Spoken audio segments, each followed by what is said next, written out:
Hello বন্ধুরা, আজকে আমি বানাবো চিংড়ি ভাপা। এটার মধ্যে 1 চামচ সাদা সর্ষে, 1 চামচ কালো সর্ষে, 1 চামচ পোস্ত আর একটু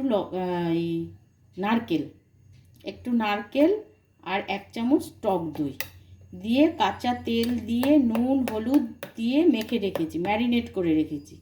এবার এখান থেকে 1 চামচ আর 2 চামচ বড় চামচের 1 চামচ 2 চামচ বাটা নিয়ে এবার চিংড়ি দিয়ে দেবো। 3 চামচ দিয়ে দিলাম,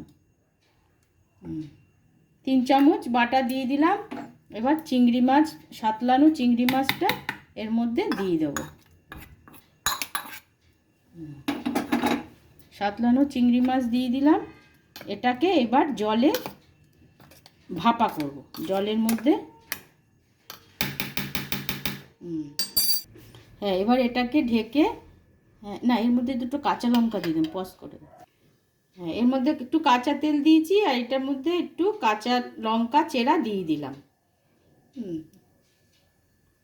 হ্যাঁ, মাছ আমার অল্প তো, ওই জন্য একটু অল্প করে করেছি। এবার ঢাকা দিয়ে দিলাম, দিয়ে এবার গরম জল ফুটে উঠেছে, গরম জলের মধ্যে এটা বসিয়ে দেবো। এটা ভাপে হয়ে যাবে। এবার এটা ঢাকা দিয়ে দেবো।